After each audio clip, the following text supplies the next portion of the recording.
ನಿಮ್ಮ favourite serials ಈಗ ಟಿವಿಗಿಂತ ಮುಂಚೆ ಸನ್ ನೆಕ್ಸ್ಟ್ ಆಪ್ ನಲ್ಲಿ ಜಾಲಿಯಾಗಿ ಎಲ್ಲರಿಗಿಂತ ಮುಂಚೆ ನೋಡಿ.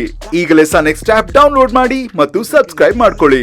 ಅಭಿರಾಮಿ ಮೇಡಮ್ ಅವ್ರಿಗೆ ಆದಿ ಅವ್ರ ಬಗ್ಗೆ ಮತ್ತೆ ಅಂಬುಜಮ್ಮ ಅವ್ರ ಬಗ್ಗೆ ಎಲ್ಲ ಸತ್ಯ ಗೊತ್ತಾಯ್ತು.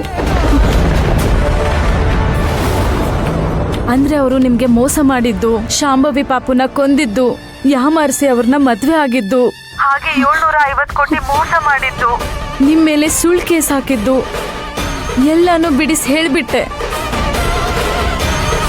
ಹೌದಾ? ನಿನ್ನೆ ಆದಿ ಅವರು ಹಾಸ್ಪಿಟಲ್ಗೆ ಹೋಗಿದ್ರು. ಆ ಟೈಮಲ್ಲಿ ನಾನು ಕೆಲಸದವ್ರನ್ನ ಹೇಗೋ ಡೈವರ್ಟ್ ಮಾಡಿ ಎಲ್ಲ ಸತ್ಯನ ಹೇಳ್ಬಿಟ್ಟೆ ಮೇಡಮ್. ಅಭಿರಾಮಿ ಅವ್ರಿಗೆ ಆದಿ ಅವ್ರ ಮೇಲೆ ಸಿಕ್ಕಾಪಟ್ಟೆ ಕೋಪ ಬಂದಿತ್ತು. ಇಷ್ಟ ದಿನ ನಿಮ್ ಬಗ್ಗೆ ತಪ್ಪು ತಿಳ್ಕೊಂಡೆ ಅಂತ ತುಂಬಾ ಬೇಜಾರು ಮಾಡ್ಕೊಂಡಿದ್ರು. ಇಷ್ಟೆಲ್ಲ ನನ್ನಿಂದ ಮೋಸ ಆದ್ರು ನಮ್ಮಕ್ಕ ನನ್ನನ್ನ ದ್ವೇಷ ಮಾಡ್ಲಿಲ್ಲ ಅಂತ ಹೇಳ್ತಾ ಇದ್ರು. ತಾಯಿ ತರ ಪ್ರೀತಿ ತೋರ್ಸಕ್ ಬಂದ್ರು. ನಾನೇ ಅರ್ಥ ಮಾಡ್ಕೊಂಡಿಲ್ಲ ಅಂತ ತುಂಬಾ ಅಳ್ತಾ ಇದ್ರು ಮೇಡಮ್.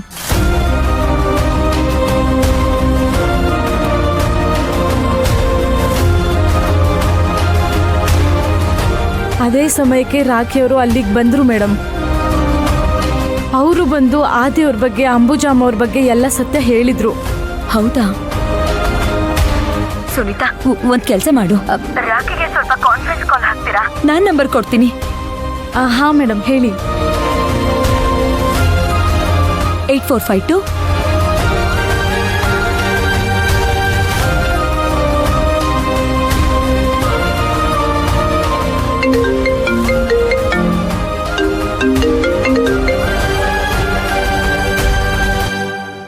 ಹಲೋ. ಹಲೋ ರಾಖಿ ಅವರೇ, ಶಿವಗಾಮಿ ಮೇಡಮ್ ಅವರು ಲೈನಲ್ಲಿದ್ದಾರೆ. ಮೇಡಮ್, ರಾಖಿ ಅವರು ಲೈನಲ್ಲಿದ್ದಾರೆ, ಮಾತಾಡಿ. ರಾಖಿ? ಹಾ ಹೇಳಿ ಮೇಡಮ್. ಅದೇ ಅಭಿರಾಮಿಗೆ ಆದಿ ಬಗ್ಗೆ ಆಮೇಲೆ ಅವ್ರು ಮಾಡಿರೋ ಎಲ್ಲದ್ರ ಬಗ್ಗೆ ಸತ್ಯ ಗೊತ್ತಾಗಿದೆ ಅಂತ ಸುನೀತಾ ಹೇಳ್ತಿದ್ಲು. ಹೌದು ಮೇಡಮ್, ನಾನು ನಿನ್ನೆ ಮನೆಗೆ ಹೋಗಿದ್ದೆ. ಹಾಗೆ ಅವರು ಎಲ್ಲ ಸತ್ಯನೂ ಹೇಳ್ತಾ ಇದ್ರು. ಜೊತೆಗೆ ನಾನು ಸೇರ್ಕೊಂಡು ಪೂರ್ತಿ ವಿಚಾರನ ಹೇಳಿದ್ವಿ. ಇಷ್ಟೊತ್ತಿಗ ಮನೇಲಿ ದೊಡ್ಡ ಯುದ್ಧನೇ ಶುರುವಾಗಿರುತ್ತೆ. ಅದೇ ನನಗೂ ಭಯ ಆಗ್ತಿರೋದು. ನಾನಾಗ್ಲೇ ಮನೆಗೆ ಹೋಗಿದ್ದೆ. ಅವಾಗ ಅಭಿರಾಮಿನ ನೋಡಕ್ಕೆ ಬಿಡ್ಲಿಲ್ಲ. ಅವಳು ಮನೇಲಿದ್ದಾಳ ಅಥವಾ ಬೇರೆ ಕಡೆ ಎಲ್ಲಾದ್ರೂ ಕರ್ಕೊಂಡು ಹೋಗಿದಾರ? ಒಂದು ಗೊತ್ತಾಗ್ತಾ ಇಲ್ಲ ರಾಕಿ. ಅವರಿಗೆ ನನ್ನ ಮೇಲೆ ಡೌಟ್ ಬಂದಿರಬೇಕು ಮೇಡಮ್. ಅದಕ್ಕೆ ನನ್ನನ್ನ ಆಚೆ ಕಳಿಸಿದ್ರು. ನಾನು ವಾಪಸ್ ಬಂದ್ರು ಅವರು ನನ್ನನ್ನ ಅವಾಯ್ಡ್ ಮಾಡಿ ಮಾತಾಡ್ತಿದ್ರು. ನಾನು ಹೇಗೋ ಕದ್ದು ಮುಚ್ಚಿ ಕೇಳಿಸ್ಕೊಂಡು ನಿಮ್ಗೆ ಕಾಲ್ ಮಾಡಿದೆ. ನನ್ನ ಪ್ರಕಾರ ಅಭಿರಾಮಿ ಅವ್ರಿಗೆ ಏನೋ ತೊಂದರೆ ಮಾಡಿದ್ದಾರೆ ಮೇಡಮ್.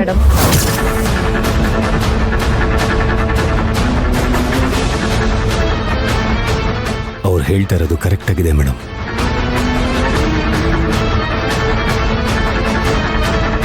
ಸತ್ಯ ಗೊತ್ತಾಗಿದ ತಕ್ಷಣ ಅಭಿರಾಮಿಯವರು ಸುಮ್ಮನೆ ಇರ್ತಾರ? ಅವರು ನಿಮ್ಮ ಥರ ಅಲ್ಲ, ಆ ದಿನ ತರಾಟೆಗೆ ತಗೊಂಡಿರ್ತಾರೆ. ಜಗಳ ಹೆಚ್ಚಾಗಿ ಏನೂ ಹೆಚ್ಚು ಕಡಿಮೆ ಆಗಿದೆ ಮೇಡಮ್.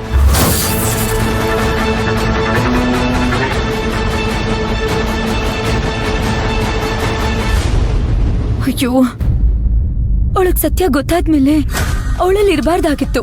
ಆದಿ ಜೊತೆ ಗಲಾಟೆ ಮಾಡ್ಕೊಳಕ್ಕೂ ಮುಂಚೆನೆ ಆಚೆ ಬರ್ಬೇಕಾಗಿತ್ತು. ನೀವಾದ್ರೂ ಆಚೆ ಕರ್ಕೊಂಡ್ ಬರ್ಬೇಕಿತ್ತಲ್ವಾ? ಆ ಯೋಚನೆನೇ ನಮಗ್ ಬಂದಿಲ್ಲ ಮೇಡಮ್. ನೀವು ಮನೆಗೆ ಹೋದಾಗ ಏನಂದ್ರು? ಏನೇ ತಗೊಂಡ್ ಬಂದ್ರು ನಮ್ಗೆ ಕೊಟ್ಟು ಹೋಗು, ಏನೇ ವಿಷಯ ಇದ್ರು ನಮ್ಗೆ ಹೇಳ್ಬಿಟ್ಟು ಹೋಗು, ಅವಳಿಗೆ ಹೇಳ್ತೀವಿ ಅಂತ ಅಂದ್ರು. ಅವಳನ್ನ ಮೀಟ್ ಮಾಡಕ್ ಬಿಡ್ಲೇ ಇಲ್ಲ ರಾಕಿ. ರಾಕಿ, ನಾನು ಮನೆಯಲ್ಲಿ ರಕ್ತದ ಕಲೆ ನೋಡ್ದೆ. ಆದಿ ಉಗುರು ಕಟ್ ಮಾಡ್ಬೇಕಾದ್ರೆ ಗಾಯ ಆಗಿ ರಕ್ತ ಬಂದಿರೋದು ಅಂದ್ರು.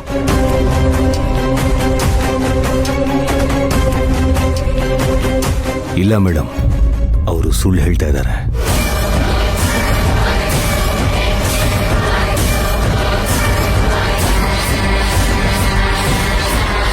ಮೇಡಮ್, ನೀವು ಓಕೆ ಅಂತಂದ್ರೆ ನಾನು ಮನೆ ಒಳಗೆ ನುಗ್ತೀನಿ ಮೇಡಮ್. ಎದುರುಗಡೆ ಯಾರೇ ಬರಲಿ ಕತ್ತರಿಸಿ ಬಿಸಾಕಿ ಅವ್ರನ್ನ ಸೇಫಾಗಿ ಕರ್ಕೊಂಡು ಬರ್ತೀನಿ. ಬೇಡ ರಾಕಿ, ನಾನೇ ನೋಡ್ಕೋತೀನಿ.